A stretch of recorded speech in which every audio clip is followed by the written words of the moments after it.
Salve, salve! Hoje mais um Pode Crer, o podcast do conhecimento. Dessa feita, a gente vai transitar por uma temática bastante ampla. Vamos falar de gestão, vamos falar de transporte, vamos falar de segurança nas rodovias do Brasil e do Piauí.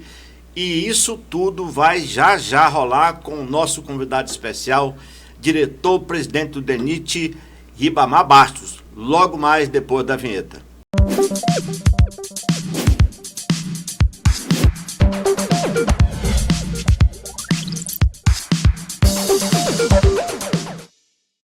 Pois é, como eu disse, o nosso convidado de hoje é um convidado muito especial e vai colocar à luz um tema extremamente relevante, que é o tema das rodovias brasileiras, rodovias do Piauí, viadutos, pavimentação, hidrovias, ferrovias. É um amplo leque de temas que este cidadão, por ser diretor do DENIT, uma autarquia sediada aqui no Piauí, vai trazer para nossos ouvintes. Inclusive, vamos falar também de multas. Multas que a gente, em regra, pensa que é da Polícia Rodoviária Federal e está lá o braço do DENIT. Meu amigo Ribamar Bastos, seja bem-vindo ao Pode Crer, o canal que faz comunicação com gente que gosta de coisa boa. Eu que agradeço o espaço, professor Damião, para ter a oportunidade de colocar para as pessoas, né, que assistem esse programa, esse podcast, o trabalho do DENIT, né, Brasil afora, notadamente do Piauí.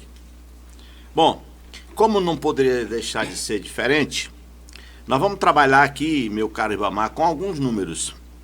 Talvez muita gente não saiba, mas o Brasil tem 210 milhões de habitantes, o Nordeste tem em torno de 60 milhões, o Piauí tem em torno de 3 milhões e 100 mil, Teresina quase 1 milhão de habitantes. E nesse número todo a gente vai tratar de outros números, que são os números vinculados ao transporte rodoviário, ao transporte ferroviário, às hidrovias e até ao transporte aéreo, que, para nossa surpresa, quando fizemos as pesquisas, datam e mostram, e a gente vai configurar isso aqui com o nosso convidado, que apenas 0,5% das cargas de transporte no Brasil são aéreos. Quer dizer, o povo anda mesmo é pelo chão, não é, Ribamar? Pelo chão. Ribamar, mas antes de mais nada, quem é o Ribamar Bastos? De onde vem esse jovem que agora faz história no Piauí? Bom, José Ribamar Bastos nasceu ali na rua Coelho de Resende, no centro de Teresina, quando aquela rua nem calçamento tinha ainda, né? Não vamos falar de ano. Não, vamos falar de ano, né? É. Jogamos bola ali pelo 20, não sei se você conhecia aquela região. Sim.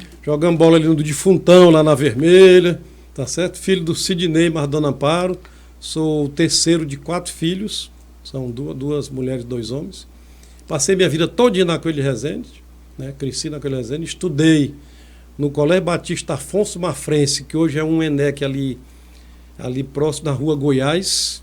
Você sabe qual é, um prédio grande. Sei, o Colégio Batista Afonso Mafrense. Nesse tempo era o primário, né? Fiz todo o primário lá. No ginásio fui para o Colégio São Francisco de Assis. O ESFA. Do Frei Mariano, ali na Frei Serafim. Fiquei lá até o 2º ano do científico nessa época.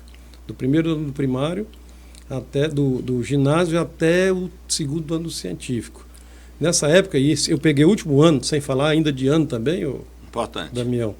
Eu fiz o último exame de admissão ao ginásio. Daí hoje eu tenho um livro. Um livrão. Eu até um dia desse comentei com o deputado Flávio Nogueira que ele conseguiu esse livro a duras penas, eu tenho lá em casa esse livro, que eu guardei. Eu também fiz uma história nesse livro aí, tinha todas as matérias. Né? E aí eu fiz eu tive uma artimanha que eu ganhei 1 ano nessa brincadeira, porque eu fiz o 5º ano do primário, ele era opcional.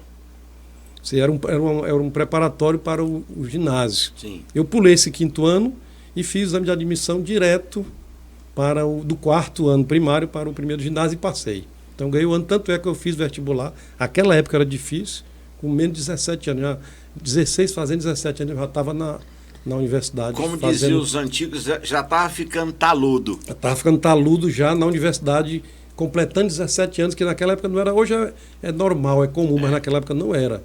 Tá certo?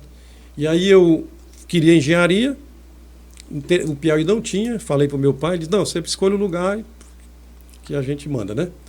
E aí eu escolhi a Paraíba, porque lá era uma universidade muito boa, a Universidade Federal da Paraíba, fiz meu curso de engenharia civil, fiz vestibular, né? Passei, fui para lá, e aí tem uma coisa interessante, Damião, além disso, eu fiz meu curso de 5 anos em 4 anos e meio. Por quê? Porque eu tinha uma namorada lá. Muito bem. E eu queria ficar com ela lá. E os meninos vinham embora e eu ficava lá. Eu digo, não, eu vou fazer curso de férias. Meu pai é louco, vai ficar aí sozinho. Eu digo, não, eu vou fazer curso de férias. Tem razões que só o coração sabe explicar. Pronto, essa brincadeira de 3 cursos de férias, eu ganhei um semestre na universidade, terminei em 4 anos e meio. E aí, dos 30 e poucos alunos do nosso curso, nós éramos 5, um grupo de estudo, a gente estudava muito. Nós 5 ficamos nos 4 primeiros lugares do curso de engenharia na Universidade Federal da Paraíba. Eu tenho o documento. Ribamar Bastos e Luiz Ricardo Soares Nalha ficaram em primeiro, empatado, era um boliviano que estudava lá com aqueles convênios que tinha com alguns países estrangeiros, né? E ele já havia feito 2 anos de engenharia na Bolívia, e lá teve Tinha uma boa base já? Já tinha uma boa base, então nós empatamos. Digamos que você foi o primeiro, ele foi o segundo, já assim, tinha uma base anterior. E tem mais, assim, era tão pesado o curso, com 7,4 de 0 a 10, em média, nós fomos os primeiros lugares, com 7,4. Quer dizer, ninguém teve mais do que essa nota em média no curso, era realmente pesado. Foi uma época boa de estudo, né, de muito investimento também, que a gente também, ali é perto de tudo, das praias, a gente tinha muito ali. Foi quando eu conheci ali a Fazenda Nova da Nova Jerusalém, que é um espetáculo do teatro, o maior teatro ao ar livre do mundo. Ainda hoje tem, hoje está muito moderno. Hoje eu até aconselho quem não conhecer que vá lá, muito bonito. Nós fomos e a gente ia, estudante, né? A gente ia para acampar, passava 4 dias acampado.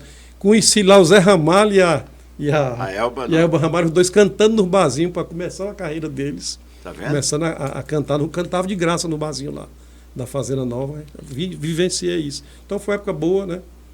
Traz muitas recordações. Seus pais ainda são vivos? Não, meu pai faleceu em 2013 e minha mãe em 2015. Os irmãos são todos Os vivos? irmãos todos vivos, nós 4 somos vivos. Tem um outro que seguiu pela engenharia, não? Tem o Eustáquio, né, que é engenheiro e físico, e tem minha irmã Conceição, que é médica, e a Sarita, que é economista, né? Muito bem. Meu pai priorizou, o plano era assim, uma classe média para baixo, né, e ele priorizou o estudo, né?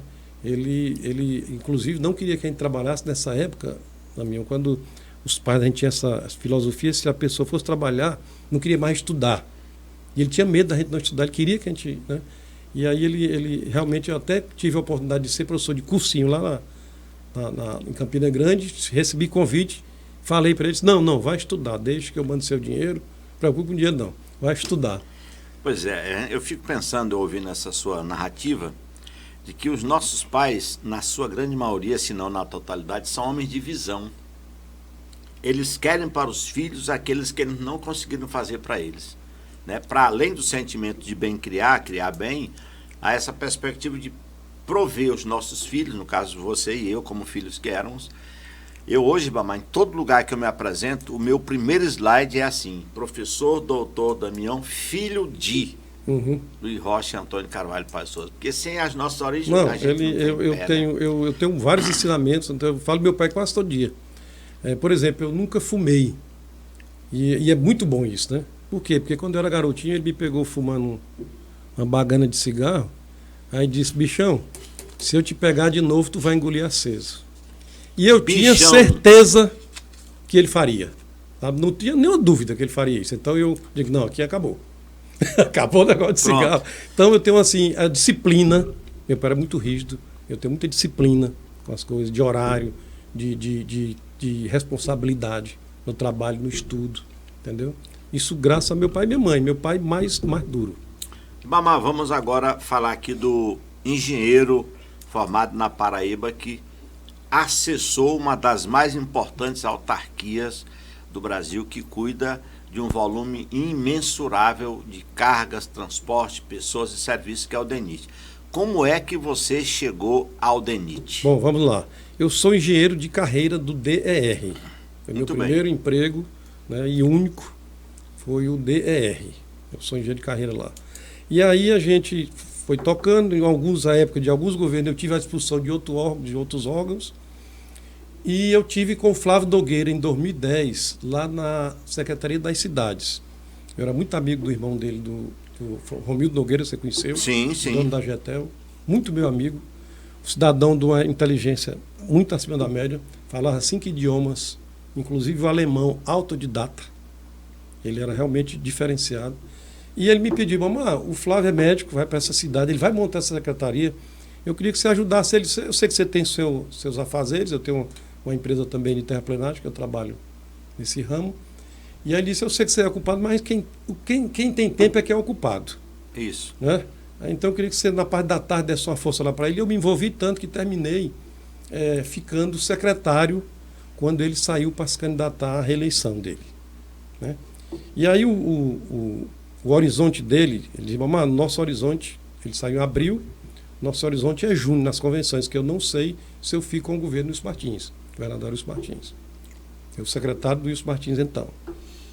E aí, quando foi num domingo, o Flávio me ligou e disse, mamãe, eu estou fechando para ser vice do João Vicente. Aqui também tem uma politicazinha para a gente rememorar. Sem dúvida, sem dúvida. Eu estou fechando para ser vice do João Vicente ou do Silvio.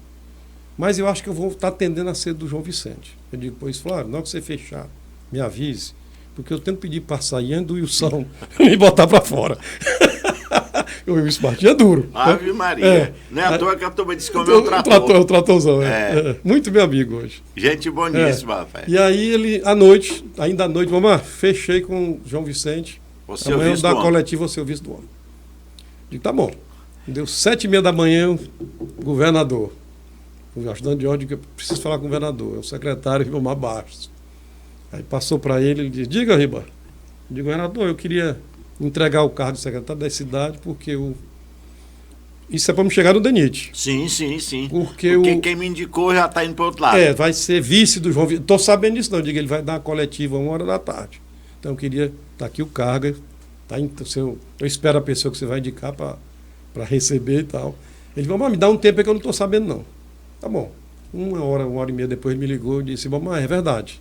Então você pode esperar aí enquanto eu resolvo. Não, só entrega a chave para quem o senhor mandar.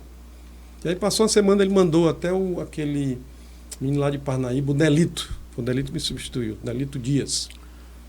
E aí o Flávio foi para a batalha, aí ele disse, bom, João Vicente, o Ribamar teve que pedir para sair da Secretaria da Cidade e nós botamos ele no SDU dessa aí.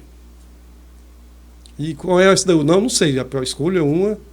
Aí botaram a faca nos peitos do Elmano, né? O Elmano prefeito. Sim. Aí o Elmano me botou na LET. Né? Aí eu peguei uma identidade muito grande, assim, a gente via pelas uma entrevistas que essa interação relação muito boa, filhão, assim, amigo mesmo. E aí ele teve um dia até que ele disse, 9h da noite, o trabalho na prefeitura, os 3 anos foram intensos. Do jeito que eu gosto. Ninguém dormia, não. Da minha era pesado, era trabalho. Tanto que o Firmino, quando ganhou a eleição dele, por muito pouco, 3%. Muito pouco. Ele passou um ano tocando as obras dele, do Elmano, que tinha muito. Então ele disse, aí eu fui para Paleste, um dia, 9h da noite, eu chegando numa festa de formatura do Atlântico City, eu recebi a mensagem do prefeito Elmano. Quero falar com você e o Sobral amanhã, 9h, no meu gabinete. Isso era sábado, era no domingo para a gente ir no gabinete. Eu liguei para o Sobral, nosso amigo Sobral, que faleceu da acidente de carro. Eu digo, Sobral, do que nós fizemos aí, macho? Contei. Ele, não sei, vamos lá, depois eu vou passar em tua casa pra gente junto. Me avisa que eu estou sem saber. Eu estou sem saber. Aí pronto, aí a festa me acabou ali, nem bebi mais nada. Eu digo, vamos esperar amanhã a pancada, né? E fomos para lá e ele estava noutra reunião, nós sentamos para esperar para falar com o prefeito, ele chegou e disse, eu quero um de vocês dois na SDU Sul. Resolva entre vocês dois quem é. Porque lá lá tinha a eliminação e o lixo, e ele estava querendo mais agilidade lá nessa SDU. Eu digo, Sobral, eu não quero ir, tu quer? Não, quero não, vamos deixar ele escolher. Tá bom. Aí meia hora depois o prefeito voltou e disse, como é, vocês decidiram? Eu digo, prefeito, o senhor escolhe, nós somos soldados. Ele disse, pois vai ao Sobral e você vai para Norte, para o lugar do Sobral. Eu não queria sair da Leste. Melhor não podia. Né? Mas foi bom, inclusive para ele é humano, porque a gente tocou muita coisa na Zona Norte. Nós fizemos os viadutos dali da linha férrea, sobre a linha férrea na Miguel Rosa. Fizemos deixamos pronto o projeto licitado daquela Avenida Rio Poti, a duplicação, que ali eu enxerguei, eu digo, prefeito, ali me imaginei todo dia, bora duplicar essa avenida, 5 quilômetros de avenida. Não tem projeto, eu consegui um projeto, um contrato de risco. O cara recebeu o projeto na obra, um amigo meu fez o projeto, nós conseguimos, deixamos licitado para o Firmino, prefeito Firmino. Deixamos a Ulisses Marques, fizemos o rebaixamento da Higino Cunha, Vamos já falar dessas obras certo? aí. Então, assim, fizemos na Cajuna, foi no estado. E aí, assim, tivemos uma afeição muito grande, eu virei amigo do Elmano. E quando ele saiu da prefeitura, em 2012, ele se candidatou em 2014 a senador contra o Wilson Martins, Sim. na chapa do Wellington Dias. O Wellington Dias, um velho conhecido meu, né, uma relação já antiga, antes de ser vereador, inclusive. E aí nós marchamos junto nessa campanha, né? Eu ajudei no Elmano que pude e tal. E ele venceu a eleição, né? Aí ele disse, mas ou você vai para o Estado ou um cargo federal, que eu sou senador, né?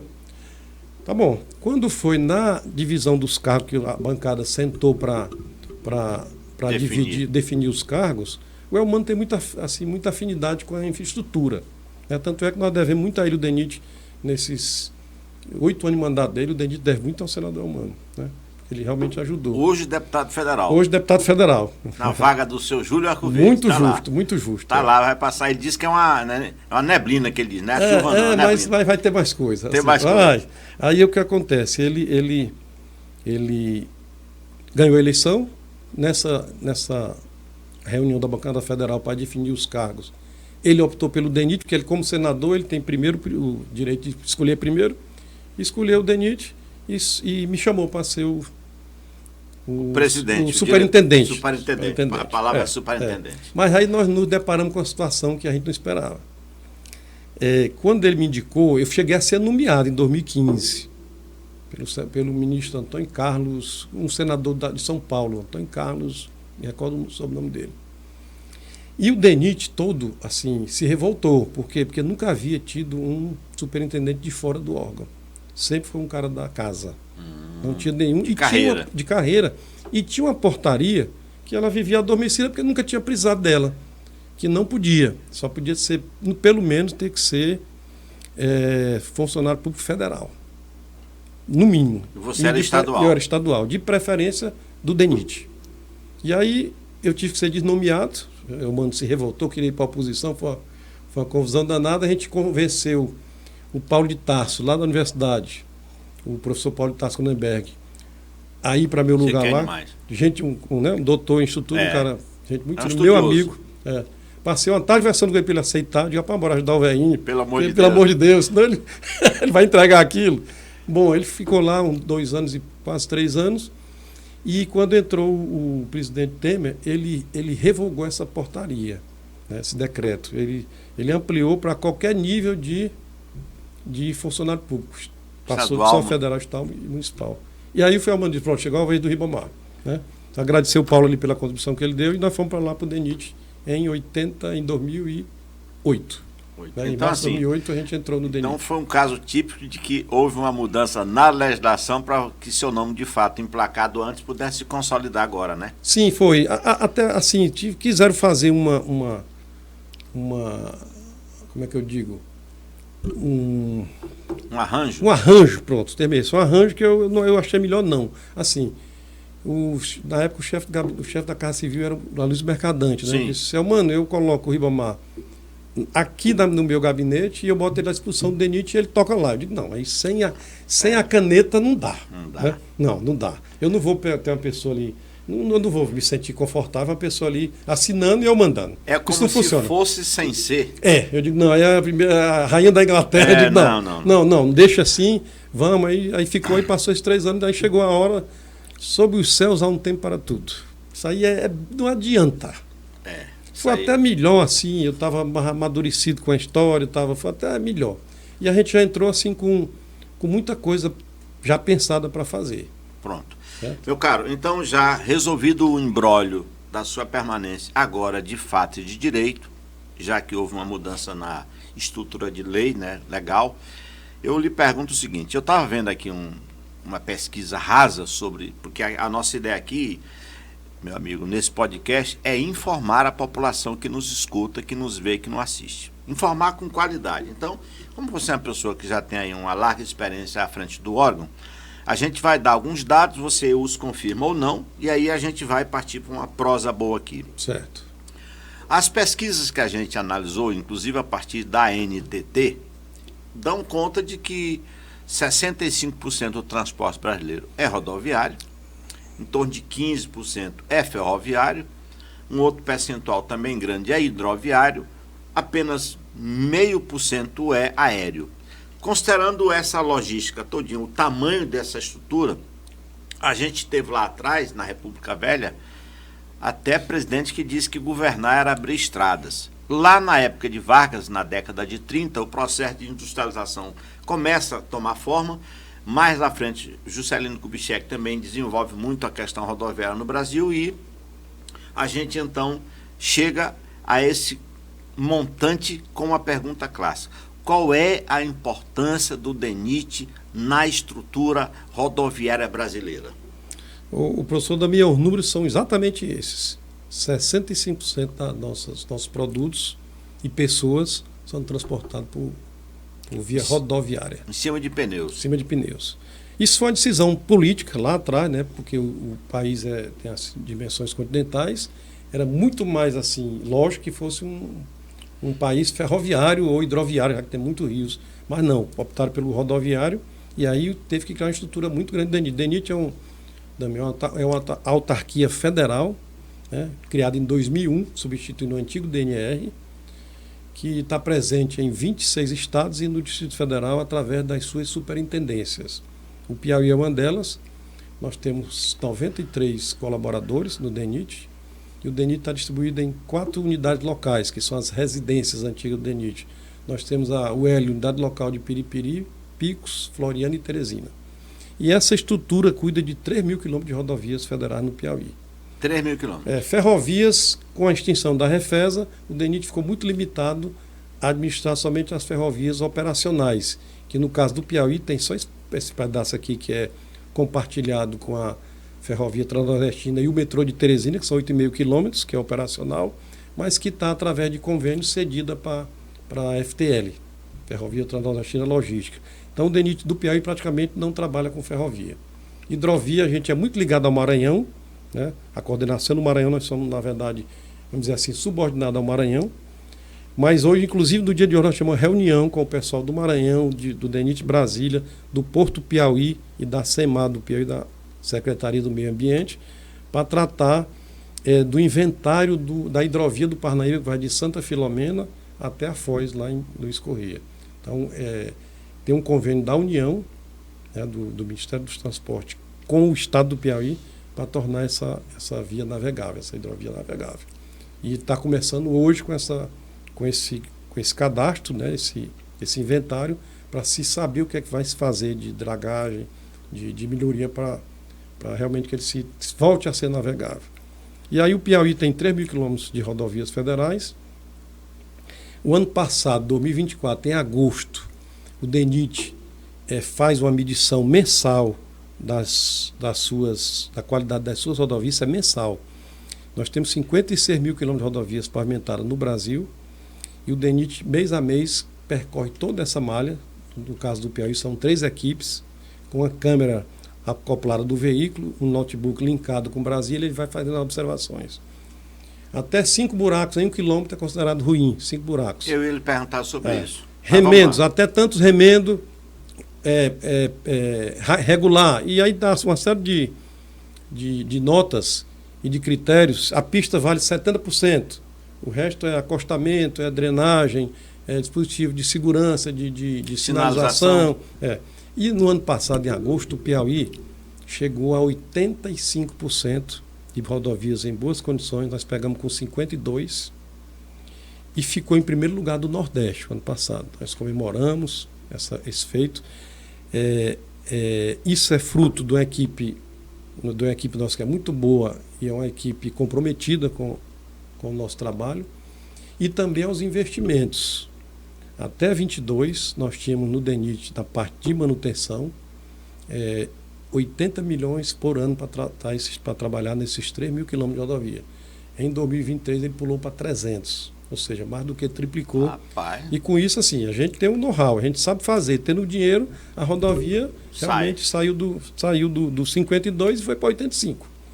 E aí este ano, agora em setembro último aqui, nós chegamos a 90% das rodovias em boas condições e o DENIT atingiu as melhores, o DENIT Piauí hoje tem as melhores rodovias federais do Brasil. Então, se a gente fosse falar num ranking, a gente estava em primeiro lugar. Em primeiro lugar, inclusive, e isso aqui ele é nominal, ele não é proporcional, não. Por exemplo, a gente está brigando com estados que têm 300 quilômetros de malha. Sim. E brigando com que tem 7 mil também. Então, agora, no geral, o DENIT como um todo não está bom. Nós estamos com 90, mas não tem nenhum disparate. Tem muita gente com 89, com 88, com 87. A coisa melhorou. Tem uns 3 estados, né, que estão ainda ruins, com 40 e pouco, 50, que puxa essa média para baixo. Mas, no geral, o DENIT como um todo melhorou muito as condições das rodovias no Brasil. E, assim, o DENIT trabalha com estudos e projetos, que a gente pode falar de cada um deles rapidamente. Sim. Na parte de construção, na parte de manutenção e na parte de operações. Na parte de estudos e projetos, por exemplo, eu posso adiantar, nós estamos fazendo atualmente concluindo o projeto do contorno rodoviário de Altos e do contorno rodoviário de Campo Maior, e estamos iniciou há cerca de 2, 3 meses, o projeto executivo da duplicação Altos-Campo Maior. Então, de projeto, por um lado norte, nós temos isso. E estamos de Campo Maior a Piripiri licitando também o projeto de duplicação. Isso está sendo feito pelo DENIT-SED. Ele não delegou para nós esse, nós não pedimos, porque nós estamos muito atarefados, vai ser feito por lá. Na saída sul, a parte de duplicação, nós duplicamos até Demerval Lobão. Professor Damião, nós estabelecemos uma estratégia. Assim, nós enxergamos que se a gente fizer um projeto de 100 quilômetros, primeiro demora a fazer, segundo demora a aprovar no DENIT, que a burocracia é grande, e terceiro é ruim para conseguir o recurso. Então, se você bota 100 km de estrada, dá 5 milhões o quilômetro, é 500 milhões brincando ali para começar a conversar. Meio bilhão. Só tem conta alta aí, né? Só tem conta alta. Aí espanta todo mundo. Então, o que é que nós fizemos estrategicamente? Vamos segmentar. Fizemos 20 quilômetros de Teresina a Demerval Lobão, 20,16, está pronto, entregue, melhorou muito a saída aqui em sul de Teresina. Iniciamos hoje, no dia de hoje, a duplicação Demerval Lobão, Monsenhor Gil, vai 22, foi 20,16, agora 22,06, e estamos fazendo o projeto de Monsenhor Gil até a Estaca Zero, que são mais 24 quilômetros para levar essa duplicação até a Estaca Zero. E de projeto também nós temos 2 importantes, contorno rodoviário de Picos, fizemos a licitação, foi fracassada a licitação, 3 empresas participaram, não foram habilitadas, nós estamos relançando agora o edital, que é tirar o tráfego de dentro de Picos, pelo lado esquerdo, que vai no sentido Teresina-Picos, e também um projeto, Damião, que eu acho da maior importância.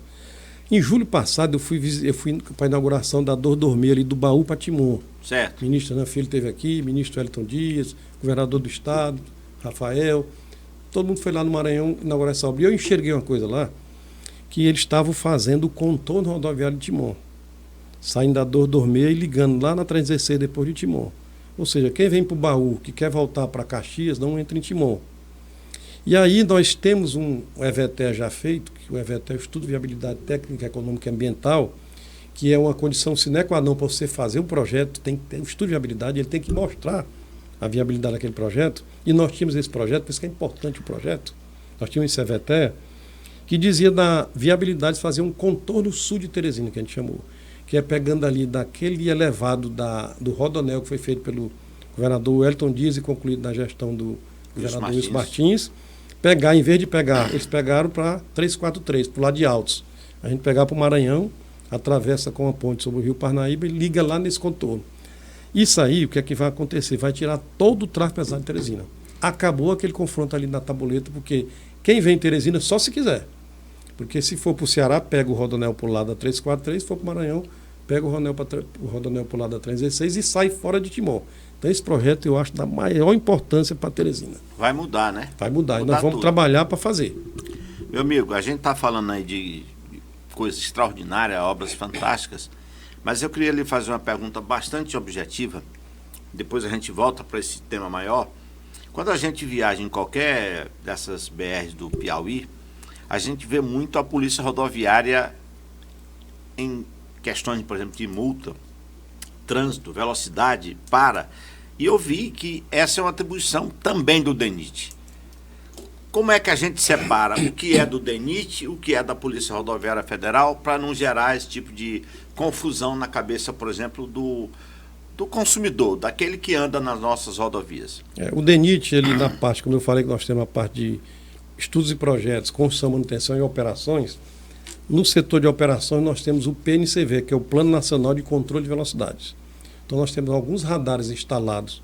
São esses móveis? Não, são esses fixos. Nós não temos móvel. Móvel é só com a PRF. Ok. São esses fixos que ele é obrigado a indicar. São os eletrônicos. Os eletrônicos obrigados a indicar que ele está ali e que a velocidade é tanto. É sinalizado. E esses radares fixos, eles emitem multa, né? E essa multa ela vai para a conta única da União. Ela não favorece ao DENIT, cai na conta única da União. Tem gente que diz, a indústria da multa, não, que não serve esse dinheiro assim a rigor para o DENIT. E essa multa também vai lá para a CNH do cara? Vai, ela vai para o CNH também. Ela é um sistema integrado com a PRF. E aí nós temos cerca de 110 aparelhos desses no Piauí, instalados, mas assim, muita gente pede. E tem uma dicotomia muito grande. Por exemplo, nós tivemos um hiato entre a empresa que terminou o contrato e a outra para assinar para iniciar, ficou cerca de 30 dias com os aparelhos desligados. E foi uma gritaria geral. Quando ele funciona, a indústria dá multa. Quando ele não está funcionando, vai causar acidente, o pessoal pede. Olha, o que eu mais tenho pedido lá, feito lá no DENIT, é redutor de velocidade, se não tiver, um quebra-mola. Isso a gente tem pedido todo dia. Eu estava até brincando lá, eu digo, vou botar uma placa aqui na entrada. Por favor, não peça mais quebra-molas. Porque é todo dia, sabe? Então o pessoal pede redutor. Porque a gente sabe que é a questão de educação. Não tem. Rapaz, é impressionante. Olha, deixa eu dar só um exemplo aqui bem claro, que eu enxerguei isso aqui bem direitinho. Nós fizemos ali em Capitão de Campos aquela restauração de toda aquela travessia urbana. Arrancamos o asfalto velho, fizemos uma subbase nova, uma subbase, uma base e um asfalto novo. E a gente precisa de um dia para fazer o quebra-mola, enquanto cura o asfalto e tal. E eu passei lá e digo, rapaz, é tão confortável você passar sem os quebra-molas, que aí eu digo, vou botar não para ver. Professor, o pessoal estava passando com 200. Não, é impressionante. Então tem que ter, assim, aí a gente, o ideal era não ter essa lombada física, era ser redutor, mas nosso número de redutores ele é limitado, assim. Nós estamos com um problema de uma licitação lá no DENIT sede, que se arrasta há mais de 2 anos, porque o DENIT centralizou essa licitação lá e ela ficou muito grande, tem empresas grandes brigando por esse contrato, que é um contrato gigantesco, e foi judicializado e está sem uma perspectiva de final. Então nós temos, por exemplo, 40 aparelhos solicitados. Na hora que terminar essa licitação, vamos instalar alguns pontos que a gente acha fundamental, que a gente consegue enxergar também, o professor, lá perto de Redenção do Gugué, na 135, que nós alargamos. Essa 135 é a rodovia da morte. Isso. A maior obra do DENIT nos últimos anos foi aquela ali. Eu já falar dela. Nós tínhamos observado, porque a PRF é uma parceira grande nossa, virou amigo pessoal, o Fabrício Loyola é um parceiro forte do DENIT hoje, a PRF, que é raro isso no estado ter a PRF muito afinada com o DENIT, não é comum não. É não? É não. É uma briga danada por aí afora. Briga de egos. Briga de egos, é. E aí nós somos consumidores, e o público em geral pode ser também dos dados da PRF. Qualquer acidente em rodovia federal, a PRF vai lá, faz a perícia, faz aquele boletim, bate-boletim de acidente de trânsito, diz a causa, o que é que foi, o que é que não foi, e aquilo para nós é um aprendizado. Nós enxergamos 2 coisas. Na curva de Fátima em Picos, toda semana virava uma carreta. Era tanto que tinha um pessoal acampado para saquear a carga. Meu Deus do céu. Tinha um pessoal acampado para saquear a carga. Nós colocamos um redutor, eles quebraram o redutor. Nós colocamos outro redutor, eles cortaram a fiação. Colocamos um redutor com energia solar, eles quebraram. Aí a empresa se recusou a colocar, já que aí não tem como fiscalizar as 24 horas. E aí nós fizemos uma retificação da curva, demos uma largada na curva, mudamos a sinalização, acabou o problema de virar lá.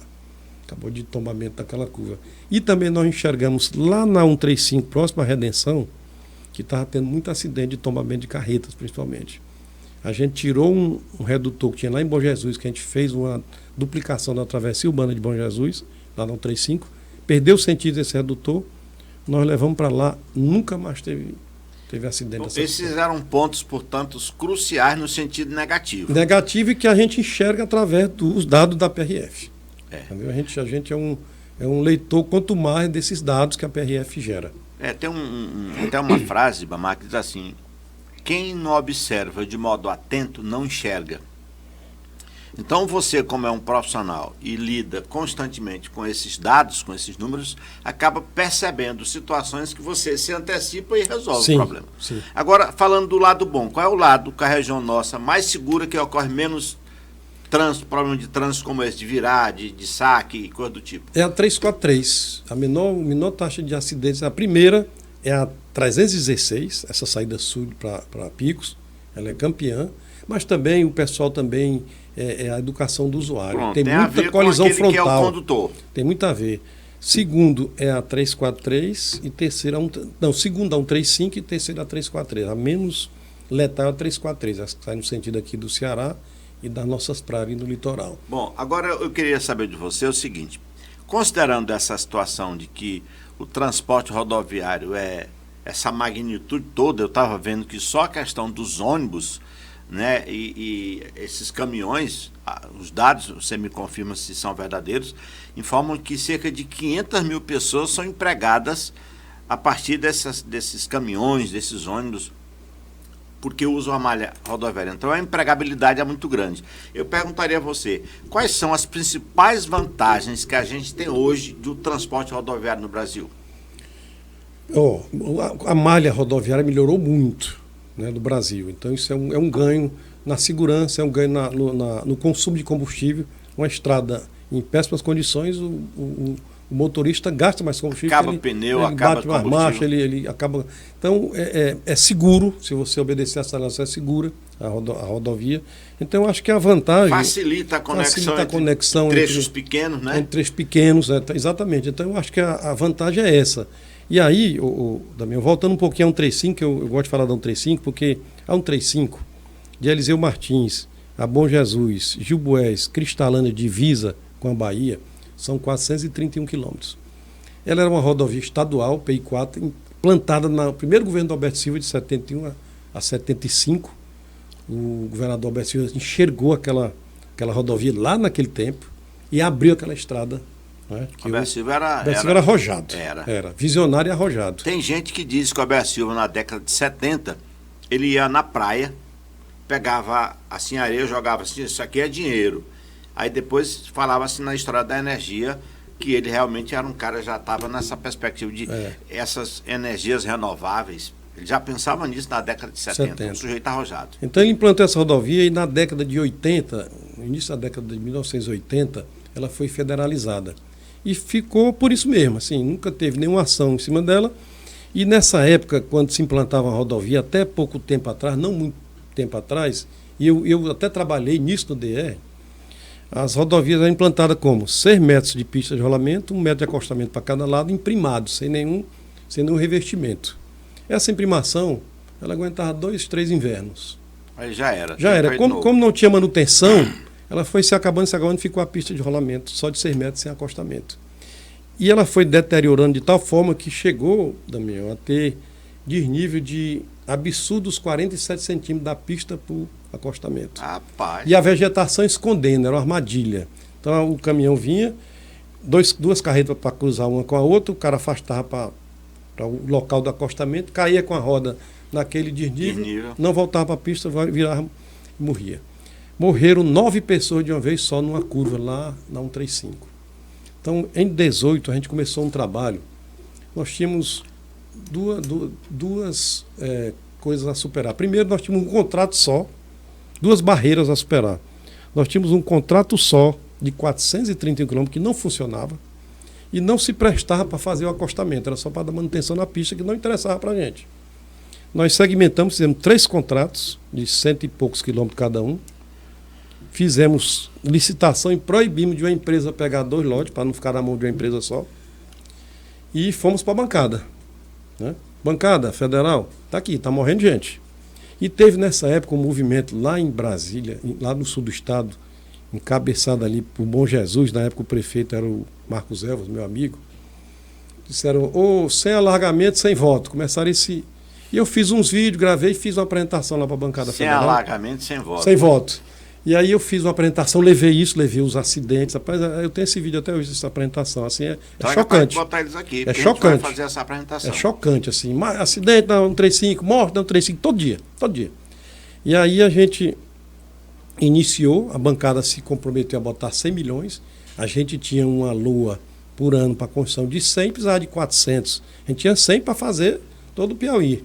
Então não dava para fazer com o dia da lua. A gente foi à bancada, eles colocaram inicialmente 40 milhões, depois 40 e 20. Então a gente começou a tocar 40 deles e um pedaço do DENIT, começou a tocar os trechos e fomos indo até que em 2023, no final de 23, a gente conseguiu fechar toda ela.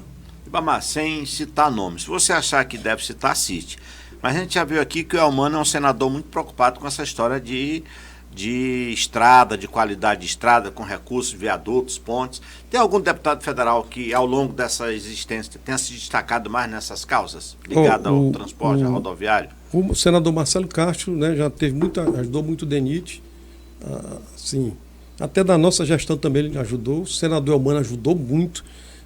Aliás, algumas construções só foram possíveis porque o senador Elmano botou emenda e a gente conseguiu iniciar, e o DENIT complementou, porque o DENIT ele enxerga também isso. Quando ele vê que a obra está andando, ele bota dinheiro da lua, entendeu? O DENIT cede. Então, o senador Elmano, como senador, deu muita... ele devia ter um troféu lá no DENIT para ele. Ele ajudou muito o DENIT nesses 8 anos dele, sem dúvida nenhuma. O senador Marcelo Castro também colocou alguma coisa, e agora nós estamos tendo a ajuda do senador Wellington Dias, que é senador e ministro, que tem também trabalhado muito na obtenção de recursos para que a gente possa... E deputado federal, tem algum que seja mais preocupado, mais... Porque todo mundo defende uma bandeira, que lá é educação, é saúde, não sei o quê, mas transporte você coloca mais na conta dos senadores mesmo. Mais na conta dos senadores, Ribamar, aqui em Teresina, a gente, eu digo para você... Se bem assim, que essas emendas que foi para 135 foi de bancada, foi toda a bancada. A bancada. A bancada como um todo, sim. Certo. Os federais entraram. Sim. Mas a gente, agora voltando aqui a um tema, a gente está aqui olhando Teresina. Teresina hoje, se a gente pegar bem que essa região aqui da região leste mesmo, que sudeste, que pega aqui o Itararé, que vai ali para a ladeira do Uruguai, aquele viaduto belíssimo, agora a gente está vendo esse alargamento. Tem uma previsão de conclusão desse alargamento aqui dessa área? Deixa eu dizer o que é que nós fizemos. Ali é coisa espetacular. Nós contratamos lá atrás um EVTEA de Piripiri, Lesbom Veloso. O EVTEA ele faz um estudo das opções técnico, né, econômico e ambiental, diz até o valor aproximado daquela intervenção que ele está sugerindo e anda muito perto. É um estudo muito criterioso. E ele mostrou alguns pontos que a gente vem acompanhando. Essa duplicação de Altos para Teresina, esse rebaixamento da João 23, nós fomos lá e fizemos e melhorou muito aquela. Rapaz, espetacular ponto. Aquilo ali. Nós temos assim uma preocupação com Teresina, o professor Damião. Primeiro, a gente nasceu aqui, a gente vive aqui, gosta daqui. E Teresina era chamada de cidade feia, as pessoas iam chegando, era horrível, era feio, sobretudo aquela região sul, agora o conceito já é outro. Eu tenho um amigo, o Coronel Lídio, que você conhece. Demais, foi meu aluno na UESP. O Coronel Lídio disse, mamãe, eu estava caminhando ali próximo, ele mora ali na Santa Isabel. Eu estava caminhando próximo ali ao rebaixamento com os colegas, a pessoa ficou me disse, não, está parecendo São Paulo aqui agora. Então, assim, um abraço pro Lídio. Um abraço aí pro Coronel Lídio, muito meu amigo, de infância, ele nasceu na Coelho Azendo também. Meu amigo de infância. Então, assim, a gente foi batendo esses pontos do EVTEA e preocupado com Teresina, porque tem um dado, assim, alarmante, professor Damião, que em 10 anos, a frota de Teresina triplicou. Pronto, e a cidade não cresceu, né, assim, o sistema viário não cresceu nessa proporção. Cresceu muito timidamente. Então, isso aí está hoje a gente pagando essa conta. Essa rodovia 343, no contorno rodoviário de Teresina, que a gente chamou, que é da ladeira do Uruguai até Miguel Rosa, ela está totalmente saturada, certo? Não tem como mais. Então nós conversamos, dividimos em 3 lotes. Colapsou total. Colapsou. Aquele rebaixamento ali ia colapsar mais ainda, porque todo dia tem empreendimento imobiliário, aliás, mais da BR-343, todo dia lançado um com 700 lotes, 600 lotes, as pessoas que vão morar ali vão passar ali. Sem dúvida. Totalmente. Então, aquilo ali foi providencial, ficou bom e bonito, tem um upgrade para Teresina, preciso dizer. Sem dúvida. E no contorno rodoviário de Teresina, a gente dividiu em 3 lotes, pelaquela estratégia que eu lhe falei. O primeiro lote começamos em novembro do ano passado, que era da ladeira do Uruguai até a ponte sobre o Rio Poti, que são 4 pistas. Na verdade, nós estamos fazendo uma triplicação Estamos fazendo 3 pistas novas e vamos recuperar as A existentes. gente está acostumado com duplicação, agora você está falando com É uma triplicação. triplicação. Não é triplicata. Então, são 4 pistas, né, que a gente está querendo agora, no final, para o começo do ano, entregar ali até próximo ao terminal rodoviário funcionando, da rotatória da Joaquim Nelson, até ali o terminal rodoviário funcionando, as 4 pistas, e os 4 viadutos sobre a linha férrea, que nós estamos concluindo o terceiro agora, e um já existe, estamos só ampliá-lo. Então, no início do ano, a gente está com essa. E botando para funcionar, para desafogar aquilo ali. Você está falando o tempo todo aí de estudo técnico, viabilidade, falou em sustentabilidade. Aqui nessa região tem um trecho ali daquele riacho. Riacho Itararé. Isso. É. Ali também está protegido. Está protegido. Nós estamos implantando um bueiro celular triplo, de 3 de altura por 9 de largura, cada boca. Aí não tem Não, como. não tem como. Não tem. Só um castigo de Deus. Não, não vai ter não. Esse É, castigo não vai tem, chegar não aqui, tem não. como, não tem como.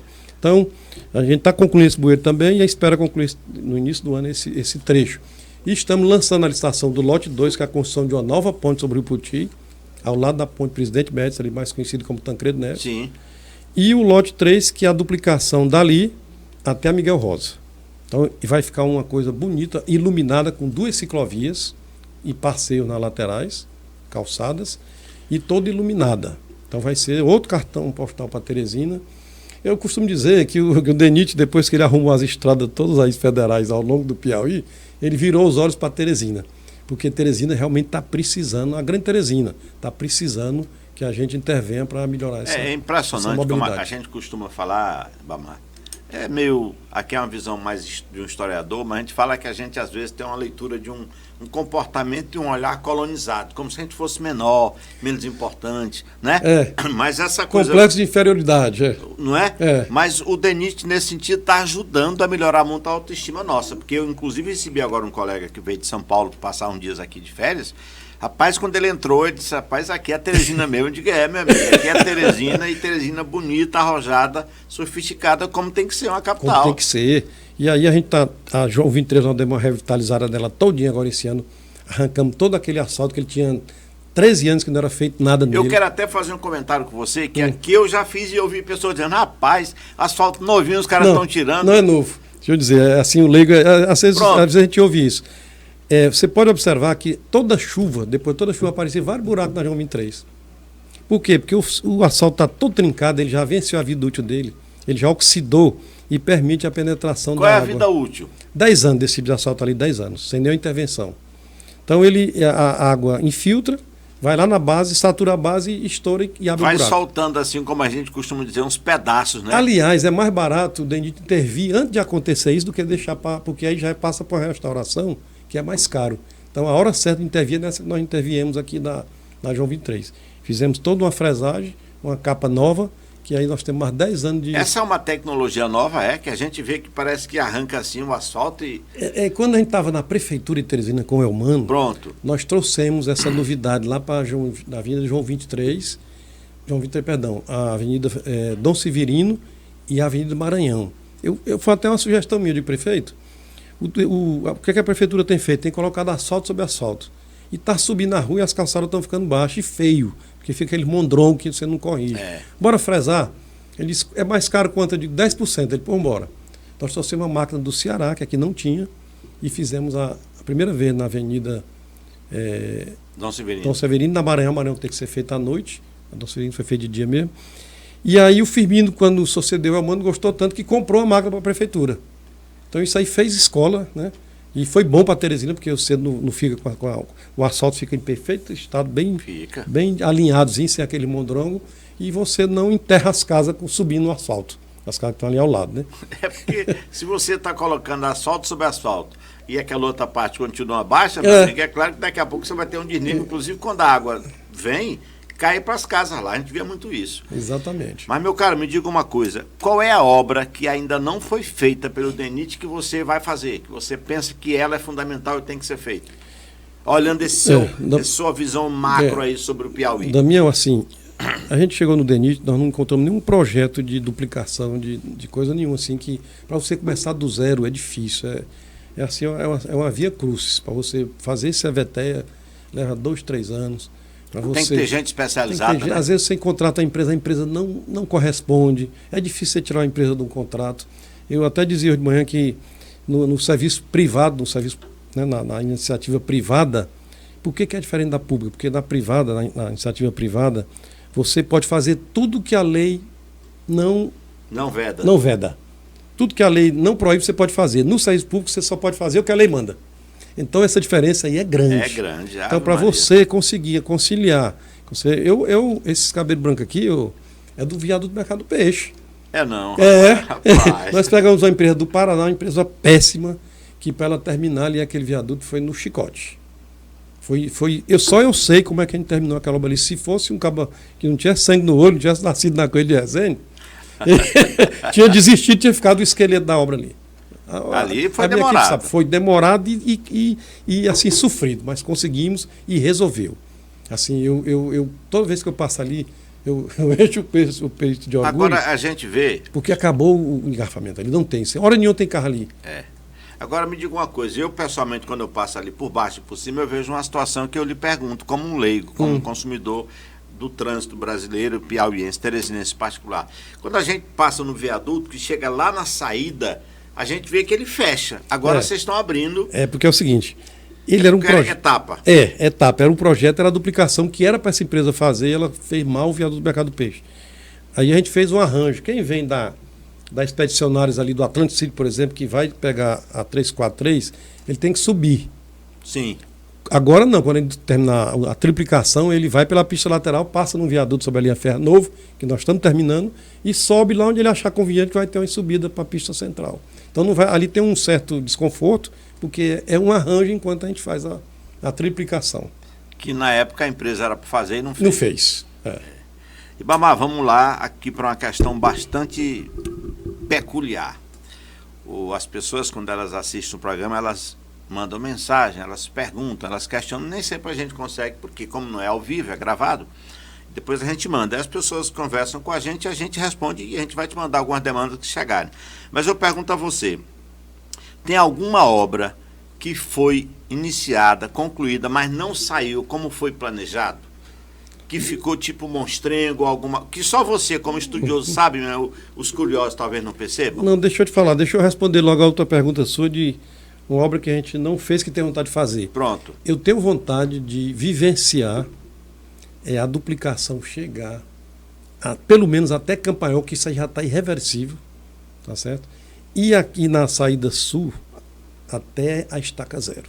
Isso aí para mim, eu fico satisfeito, eu fico com a alma tranquila, sabe? Se teria cumprido o exercício, porque realmente, quando você duplica uma rodovia, você traz a zero, praticamente, a colisão frontal, que é quem mais mata nos acidentes. Ela tem consequências severas. A colisão frontal, via de regra, leva os condutores e os passageiros a óbito. Então, você traz a quase zero esse tipo de acidente, você salva vidas. Então, isso por si só, fora o conforto de se chegar mais rápido e com a segurança que eu já falei. Agora, a outra coisa que eu esqueci de dizer, eu queria só voltar, depois Fica à vontade, aqui a gente vai e volta. A 135, qual foi o grande ganho da 135 para o Piauí, para o Brasil, porque vem gente do sul do país que passa lá. Entre 15 e 17, 2015 e 2017, com essa rodovia estreita, aquelas condições que eu falei, morreram nesse período de 15 a 17, 52 pessoas naquela rodovia, por defeito nessa via. Quer dizer, se a gente juntar, nós temos aí, nesse caso específico, um defeito da via, mas nós temos frotas extremamente cansadas, velhas, motoristas com carga horária de trabalho absurda. Cargas com sobrepeso. Sobrepeso. Que isso traz dano para a rodovia e traz também consequência para o veículo, ele perde a capacidade de frenagem maior, ele perde a capacidade de fazer uma curva se ele está com sobrepeso. Vamos falar disso também só rapidamente. Então, por favor. É 135, só por isso já se pagou. Por quê? Porque em 23, porque quando a gente avançou com ela, nós fomos em cima dos pontos críticos e logo fomos tirando esse degrau até com pissarra. Se o cara saía da pista, o motorista ele voltava sem nenhum problema. E aí a gente trouxe a zero essas mortes. Então 23 e 24 e 25 até agora, zero mortes por defeito da pista. Isso aí é um ganho excepcional. Isso é vida, né? Isso é vida. E agora o DENIT está preocupado com a pista, porque a gente fez o alargamento, saímos de 6 metros para 12. Rapaz, agora a gente tem que agora cuidar do motorista. Porque quando os caras veem uma pista daquela aparecendo, uma pista de pouso, os caras querem voar. E agora nós estamos preocupados com a pista em si, para não deixar de deteriorar, porque 400 quilômetros não é fácil você manter. É como daqui a Sobral, praticamente, não é brincadeira, não. É muito longe, né? E aí nós estamos fazendo agora um reforço de asfalto na pista. Dos 400 já fizemos 100 quilômetros. Então a ideia nossa é recapear todos esses 400 quilômetros, deixar ele... A gente escuta muito, Ribamar, muito curioso, mas a gente escuta muito, asfalto São Rizal, nas estaduais e municipais, que a gente vê por aí, nas PIs, no caso do Piauí. Qual é a espessura mínima de um asfalto desse para uma rodovia federal cuidada pelo DENIT? Vou lhe dar 2 exemplos. A rodovia da duplicação Teresina-Altos, foi bom você tocar porque eu me lembrei, vai ser em concreto. Ah, tá. Com 21 centímetros de espessura. Por que concreto? Porque todas as vezes que o DENIT está fazendo um projeto, ele faz a comparação do preço do asfalto com concreto. Quando o cimento está caro, essa diferença fica gritante. O concreto é muito mais caro, aí não vale a pena financeiramente fazer. Então o DENIT recua. No caso de Altos, ela meio que saiu quase na largada empate. Então, qual é a vantagem do concreto? 30 anos de duração contra 10 do asfalto. Aí. Não tem afundamento, não tem desnível, o caminhoneiro trafega com maior conforto e gasta menos combustível. Já é comprovado. Esse concreto aí não é asfalto branco que o Alberto Silva falava lá atrás. Termina sendo o asfalto branco dele, porque ele vai ficar na coloração do cimento. Como é a primeira obra nossa em concreto, por aí no Maranhão tem, não tem já? Levamos nossa equipe lá no Maranhão, fomos lá conhecer, olhar, fiz vídeo, como é que estão fazendo lá, está muito bem feito. E a gente está com essa preocupação de fazer bem feito, porque é a nossa primeira experiência nessa área. E vamos também a Campina Grande, que a empresa que ganhou, uma das empresas que foi um consórcio, ela está fazendo lá perto de Campina Grande, na Paraíba, na BR-230. Nós estamos com uma viagem para ir lá dar uma olhada nessa obra. Então, 21 centímetros, concreto, respondendo a sua pergunta de espessura, e o CBUQ, que é esse concreto, esse asfalto que a gente conhece, que é aquele lisinho, no mínimo 10. Então, aqui, por exemplo, a BR-316 deu 12,5 por conta do tráfego, em função do tráfego. O Estado faz muito com TSD, que é aquela brita. O DENIT faz esporadicamente, quando é uma implantação, ele faz, como nós estamos fazendo a 235, ele diz, faz em TSD, porque é mais barato, e daqui a 3 anos mete um CBUQ. Aí sim. E nós estamos fazendo isso na 235. Fizemos em TSD e agora vamos meter... Não acaba ficando mais caro, não? Não acaba ficando mais caro, não, porque você reduz essa espessura do TSD nesse que você vai colocar do CBUQ. Certo. Então fica empate com a segurança maior. E também o Estado faz muito TSD, porque o tráfego dele é muito menor, né? Não tem o tráfego que tem pesado nosso. E como eu estou falando, as carretas trafegam muito com sobrepeso. Nós estávamos estudando, nós temos 2 balanças móveis. A gente coloca na 343 e na 316 e faz algumas blitz. Fizemos uma blitz lá em Piripiri, naquela mineradora, que está saindo com minério para o Pecém e vai sair para o Porto Luiz Corrêa, que nós vamos ter que cuidar da nossa 343, que hoje é bem arrumadinha, mas vai ter um tráfego pesado. Hoje são 150 carretas, bitrem saindo todos os dias de lá. Pois é, eu ia falar com você, porque eu vou ali para aquela região de Uruçuí, Ribeiro Gonçalves, agora mesmo eu vou em Baixa Grande do Ribeiro, vai ver aquelas carretas com soja, aquilo é um tamanho absurdo, um peso enorme, aquilo não... Deixa eu lhe dar um dado. A gente colocou uma balança aqui na entrada de Teresina, na 316, e pesando as carretas, né? E o que a gente observou? 20% das carretas vinham com sobrepeso. O DENIT lavra a multa, né? Isso está dentro daquelas operações que eu falei lá no início. Construção, manutenção, estudo, projeto, operações. Está dentro da operação junto com o PNCV, que é o Plano Nacional de Controle de Velocidade. Então a gente observou que ficava em torno de 20%, a gente lavava a multa e o camarada voltava na semana seguinte, a gente vê o histórico, ele voltava com a mesma sobrecarga. Ou seja, o crime estava compensando. O que é que a gente fez? A gente fez uma parceria com a PRF, por isso que eu digo a importância dessas sinergia, desse alinhamento. E aí eu repito, o Fabrício Loyola tem nos ajudado muito nesse aspecto. Vamos trazer ele aqui para conversar também sobre... E aí o que acontece? Nós estamos fazendo agora um transbordo da sobrecarga, do sobrepeso. Por quê? Porque cria um desconforto muito grande para o caminhoneiro Ele vai ter que arranjar um outro caminhão para tirar aquele excesso. Ele pode até lá na frente colocar de novo, mas vai dar trabalho, né? E pega a multa, né?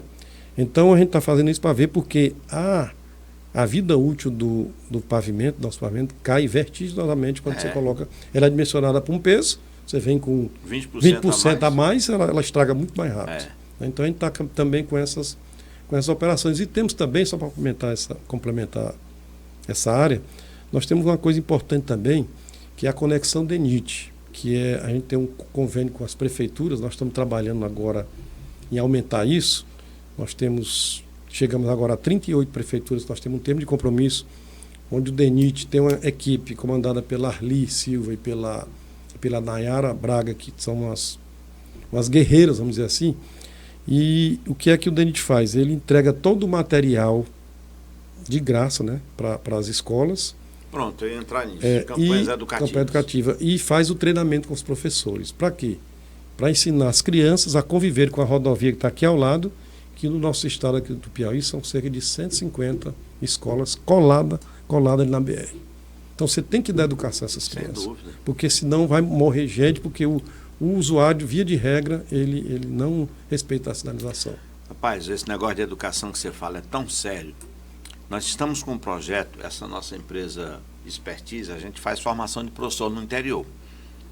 E a gente nós fizemos um projeto na cidade de Buriti, no Maranhão, que começamos por uma turma de 45 alunos, 7 professores, somente um professor usava capacete, nenhum dos pais ia para a escola usando capacete, leva o menino para a escola sem capacete, vai buscar sem capacete, os professores não usavam capacete. Você imagina numa escola onde a formação e a informação devem andar par e passo, os próprios professores não usavam capacete. As crianças crescem enxergando aquilo ali como uma normalidade, né? Aí, exatamente, é comum, mas não é normal. Aí a gente fez uma campanha exatamente dizendo assim, professor que tem cabeça usa capacete. E nós conseguimos em 3, 4 meses aumentar em quase 60% o uso do capacete. E reduzimos em 80% naquela turma os acidentes por falta de capacete. Então você está colocando, nós estamos falando de uma escola que está ao lado de uma BR, o risco é enorme, né? E se a gente não tiver dos dois lados, o motorista responsável, treinado, uma pista segura e a criança educada, ali a gente tem um problema à vista, né? E aí a nossa meta é cobrir todos os 204 municípios, porque a escola só tem a ganhar. Agora mesmo a gente fez uma doação dos computadores, a gente doou para essas escolas, algumas escolas que estavam, né, inscritas nesse programa, tá? Com esse termo de compromisso firmado com o DENIT. Eu queria até que você utilizasse esse nosso espaço para fazer um convite para as escolas, para todos os gestores, os prefeitos, que essa parceria que está sendo feita, ela vai continuar. O que é que eu tenho feito? Quando o prefeito chega lá no DENIT, eu digo, você já tem a conexão DENIT ser município? Não, pois passa naquela sala. Você vê o que é a conexão DENIT, rapaz, via de regra, eles aceitam. Custo zero para a prefeitura e só tem a ganhar o município com as crianças se educando para conviver, ser um cidadão no trânsito. Conexão DENIT. Conexão DENIT. Nós vamos, inclusive, levar esse trabalho, que a gente usa aqui o podcast para comunicar. A gente vai levar essa história da moto aí, também. Ontem nós tivemos uma reunião com o programa Vida no Trânsito, que é a Secretaria de Saúde, a CETRANS, a S-Trans do município, a PRF, o DENIT. Isso. E ontem eu vi um dado que a gente enxerga muito, por eu estava dizendo, rapaz, em Piripiri, que eu vou muito em Piripiri, eu digo, eu não vejo ninguém com capacete. Parece que você entra na cidade e está escrito proibido usar capacete. Então, olha o número, 75% das entradas no HUT é de acidente de moto. A ausência de capacete. E a ausência de capacete leva à morte, né? Leva mais facilmente à morte. Então é uma coisa preocupante. Certo? É uma coisa preocupante. Mas a gente chega a ver aí 4 pessoas numa moto, 5 no interior desse aí. A mãe, o filho, o pai, o cachorro e o vizinho. É impressionante. E, Bamar, nós estamos caminhando para o final da nossa conversa e eu queria lhe fazer uma pergunta muito séria agora, mais do que as outras. Que falta o DENIT faria se ele não existisse? Ah, meu amigo velho, faria muito. Porque, olha, as rodovias federais, vou te dar um exemplo aqui. O Piauí é um estado comprido, né? Assim, geograficamente. Você sai lá de Luiz Corrêa, no quilômetro 0343, vem para Teresina nela todo dia 343, entra na 316, vai até a divisa com com a Bahia, que são 1.400 quilômetros. Se não fosse daí para botar uma rodovia federal toda inteirinha, o cidadão ia sofrer. Você avalia à frente do DENIT que o DENIT tem, por parte da população, um reconhecimento que deve ter como importante órgão que é? Sabe por que eu acho que tem? Porque quando eu estou assim, em programa de rádio, que é o que tem mais participação popular e que eu gosto mais, até pelo tempo que você tem, a gente recebe muito telefonema, muita participação do ouvinte. Ontem mesmo eu estava na Cidade Verde, lá com o Bartolomé Almeida e o Elivaldo Barbosa e o Tasso Cruz. Telefonema elogiando, o DENIT realmente está trabalhando, está fazendo, é bom, não sei o que, reclamações que a gente costuma atender e responder. Se o cidadão... Tem um canal direto de comunicação do DENIT com a população? Tem o superintendente. Começa 6 horas da manhã, eu até brinco com a menina da TV Clube, a Nayara, ela me passa mensagem às 6 horas da manhã. E vamos, tem um cara reclamando assim, aí eu mando, se for um buraco, por exemplo, essa semana, reclamaram do buraco ali na frente do posto fiscal da Tabuleta. Sim. Ali tava correndo água por cima da pista e o asfalto não é amigo da água. E abriu um buraco e eu não estava sabendo. E um ouvinte fez a foto, ela mandou. Eu mandei no outro dia, foi a empresa que faz a manutenção, só para encerrar, eu falar dessa manutenção. Não, fica à vontade, aí a gente fica até a noite aqui. Ele foi lá 2 dias depois, não foi no dia, porque ele foi lá e não encontrou o buraco, não sei porquê, mas no dia seguinte tapou, eu digo, mande foto. Aí ele manda a foto para mim, aí eu mando para ela digo, deu uma resposta lá para o cidadão, que ele foi importante com a comunicação. Então eu tenho um canal aberto com o cidadão. Com o cidadão, assim. Eu até me prontifiquei a ir lá uma vez por semana e fale com o superintendente. Se você quiser, eu venho aqui um quadro uma vez por semana, passa amanhã que você aqui, se você quiser, dizendo para ela. Não, eu acho. Porque é importante a informação. Rapaz, aconteceu um fato. Nós temos, Damião, 3.000 quilômetros de rodovias federais, nós temos 30 contratos de manutenção. O estado é todo segmentado, né? Todo dividido. São 30 empresas. Eu tenho o telefone dos engenheiros, tudo que toca essas obras. Então eu ligo para ele, não ligar para o chefe dele, é para ele. Então aconteceu um fato até interessante um dia desse. Um amigo meu passou por Amarante e caiu uma árvore assim na frente dele. Ele chegando e a árvore caiu e pegou metade da pista. Ele me ligou. Mas rapaz, é bom tu cuidar, porque caiu uma árvore bem aqui, está enterrando metade da pista e tal. Vou já agir. Damião, não foi 10 minutos não. Porque, coincidentemente, a turma estava dando manutenção lá perto e a equipe anda toda preparada, com motosserra. Sim. 10 minutos depois eu mandei uma foto para ele, os caras cortando a árvore. Rapaz, ele... É na velocidade da luz. Ele andava com um amigo de Brasília, um cara de Zapau, nunca vi a eficiência desse, não. Porque eu também omiti que os cabos, coincidentemente, estavam ali perto. Eles estavam na região, mas... Sem ser dito, né? Não, coincidentemente, eles estavam próximos, né? Rapaz, foi 10 minutos, eu mandei a foto para ele, até Coronel Leite, coronel da polícia, amigo meu. Eu mandei a foto, ele disse que o amigo dele de Brasília, um cunhado, não sei, disse, rapaz, ou eficiência, tamanho. O negócio não é brincadeira, não. Então ele gosta muito de dar uma resposta, né, do usuário. Às vezes o cara exagera na crítica e a gente perde às vezes um pouco da paciência, mas a gente tem procurado. É bom lembrar, né, Ribamar, que o serviço público é para servir mesmo. Né? Aí a gente tem muita informação assim. E eu também, eu ando muito, assim, eu costumo dizer que o veículo lá do superintendente é o mais rodado na superintendência. Você tem uma ideia, nós inauguramos uma ponte agora em setembro, lá no sul do estado, aposentamos uma balsa que cobrava em Ribeiro Gonçalves para Tasso Fragoso, na 330. Aposentamos uma balsa que cobrava R$300 para fazer a travessia de uma carreta, levava 2 por vez, meia hora para fazer a travessia, cobrava R$1,50 do pedestre, R$3 da bicicleta, moto, tudo, galinha, cobrava tudo. Rapaz. Nós fizemos essa ponte em 2 anos, aposentamos essa balsa, iniciamos em abril de 23, terminamos agora em agosto de 25. O ministro Wellington, o ministro Renan. Prefeito lá, Agamenon aqui. Agamenon estava lá. Agamenon estava lá na inauguração. Ele até teve uma polêmica com o prefeito de Santa Filomena, dizendo que o município era Santa Filomena. Eu digo, não, rapaz, nós também na divisa, que eu posso falar num ou no outro. Aí aposentamos essa balsa, né? Que cobrava esse absurdo com... Rapaz, R$1,50 para o cidadão comum é dinheiro, rapaz, tá maluco. E para um cara passar com a soja, atravessar, passar meia hora, e assim, e na época do escoamento da safra, passava 2, 3 dias na fila. Olha, rapaz. Eu tenho um vídeo de fila quilométrica lá para atravessar. Acabou agora, meu amigo. Acabou Aí eu queria dizer o seguinte, que nessa ponte, durante esses 2 anos, o doutor Ribamar foi lá 13 vezes de carro. 1.000 quilômetros de distância. Ou seja, nós fomos uma vez a cada 2 meses, nós estávamos lá olhando. Inclusive para escolher o local dela, porque o projeto era antigo, a gente teve que mudar, estava muito dentro da cidade. Eu fui lá no dia para a gente mudar o local da ponte, da ser bem aqui. E acompanhei para e passo a execução e cobrando. Então funciona assim, você estando presente, né? A gestão é isso, né, Ribamar? A gestão é o compromisso, é você estar ali presente. Quando você diz assim, o cidadão estava lá na rua, passou no buraco, fotografou e mandou, esse canal aberto com a população é fantástico, porque às vezes a gente não tem uma informação ao tempo e o cidadão que está lá toda hora vê e sabe disso, né? E sofre nas consequências do dia a dia. E outra coisa, ele se sente também, assim, vamos dizer, prestigiado quando você dá uma resposta. Você tapa no buraco e manda a foto aqui, ó, fulano. Você que reclamou velha e clássica prestação de contas. Prestação de conta, ó, você reclamou, está aqui, o DENIT tapou o buraco e tal. É assim que a gente trabalha.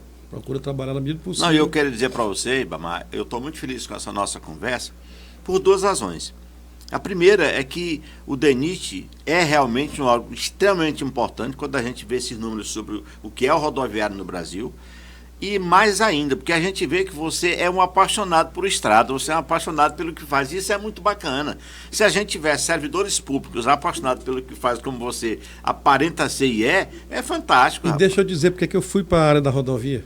Diga aí. Eu estava vendo curso de engenharia, minha área era estrutura, certo? Eu sei um calculista.